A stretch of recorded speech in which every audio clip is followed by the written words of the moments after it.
Good morning. Thank you for joining me for story time today. We are celebrating Flag Day, and our words are so and flag. Let's get started. If you want to hear a story, clap your hands. If you want to hear a story, clap your hands. If you want to hear a story, then your face will surely show it. If you want to hear a story, clap your hands. If you want to hear a story, say so. So. If you want to hear a story, say so. So. If you want to hear a story, then your face will surely show it. If you want to hear a story, say so. So. If you want to hear a story, say flag. Flag. If you want to hear a story, say flag. Flag. If you want to hear a story, then your face will surely show it. If you want to hear a story, say flag. Flag. If you want to hear a story, do all three. Clap, clap. So, flag. If you want to hear a story, do all three. Clap, clap. So, flag. If you want to hear a story, then your face will surely show it. If you want to hear a story, do all three. Clap, clap. So, flag. Good job! Today, I thought we would talk about Flag Day and how our first flag might have been made. It is attributed, it is said in our stories handed down over the generations that Betsy Ross sewed our first American flag.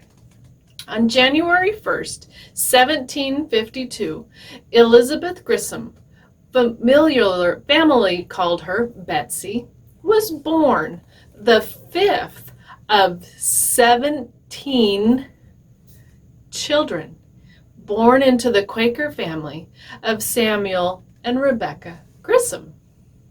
Betsy went to school with all the other children, and then she was apprenticed, which means she trained with an upholsterer named John Webster. She learned to make and repair curtains, bed covers, tablecloths, rugs, umbrellas, and Venetian blinds, among other things.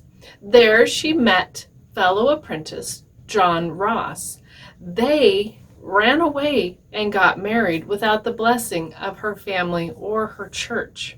They set up a business in a rented house in Philadelphia. Mr. Ross is believed to be in the militia with George Washington during the Revolution, and it is unknown how he died, but we think that he died in service to the country.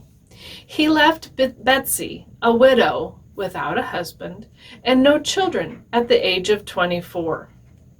Betsy married John Ashburn on June 15, 1777. They had two daughters. One of them passed away before she was a year old. Joseph was a mariner, which means he worked on a ship, like in the Navy. Yes, and he was often at sea for long spaces of time. The ship he was on, the Lion, was captured in 1781 during the Revolution. The crew was charged with treason and taken to England to serve in a prison called the Old Mill Prison, and he died of an unknown reason in 1782. Later that year, Betsy was visited by a man named John Claypool. He had been a fellow prisoner of her past husband, Joseph Ashburn, in Old Mill Prison. John was there to bring Betsy news of her husband's death. Betsy learned that she was once again a widow at age 30. John Claypool and Betsy kindled a romance. They were married on May 8, 1783. Betsy was able to finally enjoy a long marriage with a man. But marriage was not without their struggles. The couple had 5 daughters, of only 4 made it to adulthood. You can visit her home in Philadelphia today. It is an amazing experience to visit this piece of American history and to walk up her stairs and into her little sewing room. It is just really neat. It was unusual for that day for upholsterers to be flag makers. Betsy Ross knew people. She prayed in the pew next to George Washington at church. She had already sewn on buttons for him. She was the niece of George Ross, who was on the flag committee for the Continental Congress. And so it was not unusual that these members would call on Betsy to sew the flag. It's not what you know, it's who you know sometimes. What does the flag mean? Well, the colors, there's no really a record for it, but in 1782, the Congress of Confederation chose the colors for the Great Seal of the United States and listed their meanings as follows. Red is for valor and hardiness. White is for purity and innocence. Blue is for vigilance, perseverance, and justice. According to legend, George Washington interpreted the elements of the flag this way. The stars were picked out of the sky. The red came from Britain, and the white stripes signified the secession of the colony from the home country. However, there is no official designation or meaning for the colors of the flag. Betsy, she had her own ideas about what this flag should look like. When the flag committee gave Betsy their drawing of what they thought it should look like, it was a square flag, and it had stars scattered all over. And Betsy thought a flag should be 1/3 longer than it is high. And she thought the stars should either be in a row or in some sort of organized shape, like a circle or a star. And they also had the stars. The flag committee said we want them to be 6-pointed, and she thought they should be 5-pointed stars. So now that's why the flag is longer than it is tall, and the way the stripes are, and that the stars initially were in a circle. The stars in a circle were so no other colony could be viewed as being better than the others. It is reported that George Washington said, "Let the 13 stars be in a circle, stand as a new constellation in our heavens." Why is the flag called Old Glory? Well, in 1831, well after the Revolution was over, a ship captain named William Driver of Salem, Massachusetts, left on one of his many world voyages. Friends presented him with a flag of 24 stars. As the banner opened to the ocean breeze, he exclaimed, "Old Glory!" And he kept this flag for many years, protecting it during the Civil War until it was flown over the Tennessee Capitol. His Old Glory became a nickname for the American flag. The first flag has been lost to history, but we like to believe that Betsy Ross created the very first flag of our United States of America. This is what our flag looked then. And this is what our flag looks like now. Betsy continued her upholstery and flag making business with the help of her daughter, Clarissa. After over 50 years in her trade, she retired at age 76 and left the city to live with her daughter, Susanna, on a farm in remote suburb of Albington. By 1833, Betsy was completely blind.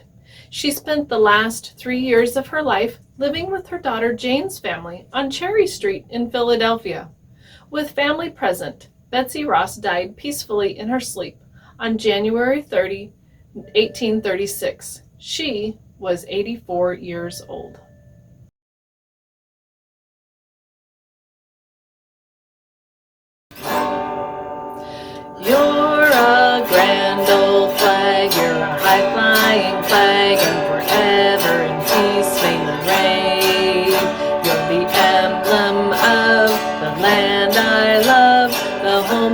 the free and the brave.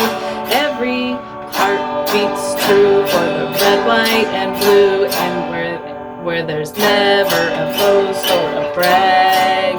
Should old acquaintance be forgot, keep your eye on the grand old flag. You're a grand old flag, you're a high-flying flag, and forever in peace may you wave. You're the emblem of the land I love, the home of the free, home of the free and the brave. Every heart beats true for the red, white, and blue, and where there's never a boast or a brag. Should old acquaintance be forgot, keep your eye on the grand old flag. Keep your eye on the grand old flag. That was fun. Here's something new for us. The Pledge of Allegiance in sign language. Let's see if I can do this today. I pledge allegiance to the flag of the United States of America and to the republic for which it stands, one nation, under God, indivisible, with liberty and justice for all. Good job. Thank you for joining me today. I'll see you at the library. Until then, hands go up and hands go down. I can turn around and round. I can jump upon 2 feet. I can clap and so can you. I can wave, I'll show you how. Story time is done for now. Thank you.